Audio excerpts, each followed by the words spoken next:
So guys, Raghav Chadha ने आपकी party छोड़ दिया, या यूँ कह लो कि आपकी पार्टी ने आपने नहीं, राघव चड्ढा को निकाल दिया है। क्यों निकाल दिया है?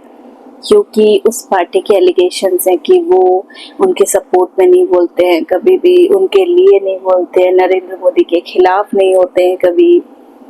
और अगर ये अपोजिशन पार्टी वॉकआउट कर रही है तो ये उनके साथ वॉकआउट नहीं कर रहे हैं। ऐसे बहुत सारे रीजंस दिए। पर देखो, जितने भी पॉलिटिशियंस आए हैं ना अभी तक, राघव चड्ढा उन सब में एक ऐसा इंसान है जिसने एक्चुअल वो मुद्दे उठाए हैं जो मुझे लगता है पब्लिक के इंटरेस्ट में है, पब्लिक के लिए। मतलब जितने भी पॉलिटिशियंस आते हैं, अब मान लो मोदी जी भी हैं तो वो एक नेशनल लेवल पे देखते हैं, मगर ये जो छोटी छोटी चीज़ है जो हम लोगों के लिए इम्पोर्टेंट होती हैं, ये कभी कोई ध्यान ही नहीं देता। तो राघव चड्ढा एक वो यंग लीडर है जो एक्चुअल में जो वो कर रहे हैं, जो पब्लिक में घुस कर लोगों के बीच में उनकी प्रॉब्लम्स को समझ के उनके लिए काम करना, वो काम सिर्फ राघव चड्ढा कर रहे हैं। और लिटरली ये चीज़ उनको सबसे अलग बना रही थी, सबसे अलग। इसीलिए उन लोगों को था कि भाई इसको निकालो, सारा फोकस तो यही ले जाता है, हमें तो कोई देखेगा ही नहीं। केजरीवाल को लग रहा होगा यार ये तो हमें कहीं का नहीं छोड़ेगा, कल को तो ये सीएम बन, तो इस वजह से उनको लग रहा था कि ये सीएम बन गया तो भाई इनकी तो मिट्टी पलीत है। इस चक्कर में उन्होंने राघव चड्ढा को निकाल दिया, ये बोलकर कि हमारा सपोर्ट नहीं देता है, ये अपोजिशन पार्टी के साथ है, ये बीजेपी ज्वाइन करना चाहता है, ये मोदी जी के सपोर्ट में। तो मुझे लगता है राघव चड्ढा एक ऐसा इंसान है ना तो एक्चुअली ये समझ रहा होगा कि हाँ यार, मोदी एक स्ट्रॉन्ग लीडर है, वो क्यों जाएगा उसके पोजीशन में। पार्टी का मतलब ये थोड़ी ना कि सामने वाली पार्टी गलत है तो भी आपने अपोज ही करना है उसको, तो भी खिलाफ ही खड़े होना है यार। मतलब अगर हम हिंदुस्तानी हैं, हमें सब एक मतलब एकता में काम करना चाहिए, देश के लिए काम करना चाहिए। देश के हित में क्या है, चाहे वो अरविंद केजरीवाल हो, चाहे वो नरेंद्र मोदी हो, कोई भी हो, लेकिन जो चीज देश के हित में हो लोग तो उसी को पसंद करेंगे ना। हो सकता है राघव चड्ढा को ये लग रहा होगा कि भाई जो नरेंद्र मोदी कर रहे हैं भाई वो सही है, वो देश के लिए ठीक कर रहे हैं, तो वो क्यों अपोजिशन में क्यों बोलेगा, नहीं बोलना उसको। भाई राइट टू स्पीक है ना, स्वतंत्र है वो अपनी बात रखने के लिए पार्लियामेंट में।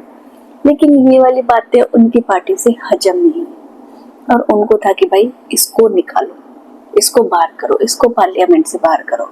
और अब इंसान अच्छा है तो फॉर श्योर उसको बीजेपी भी ज्वाइन करवाई, क्योंकि देखो लोगों के दिलों में जगह तो बन चुकी है।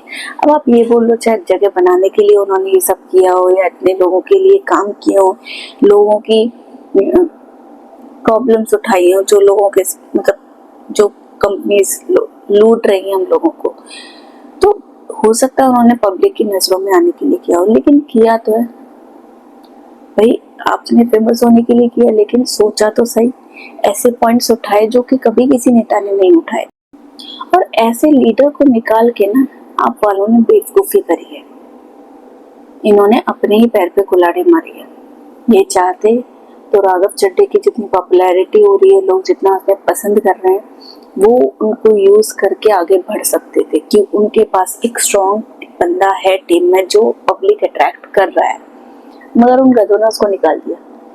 अब मेरे हिसाब से वो बीजेपी में तो जाएंगे ही जाएंगे, और नहीं भी जाएंगे तो भी ऑफर तो बीजेपी से जरूर आएगा।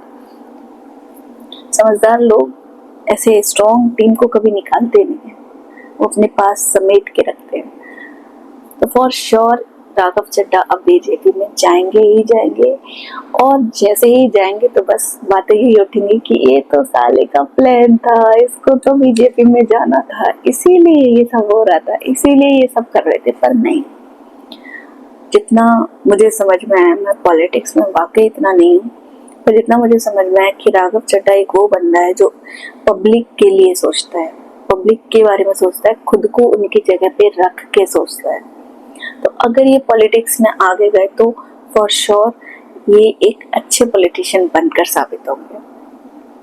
तो आई जस्ट होप कि राघव चड्ढा को बीजेपी अपने में ले ले और ये बना दे सीएम। तो किस किस को लगता है कि राघव चड्ढा सही है हमारे देश के? तो प्लीज कमेंट करके जरूर बताइएगा।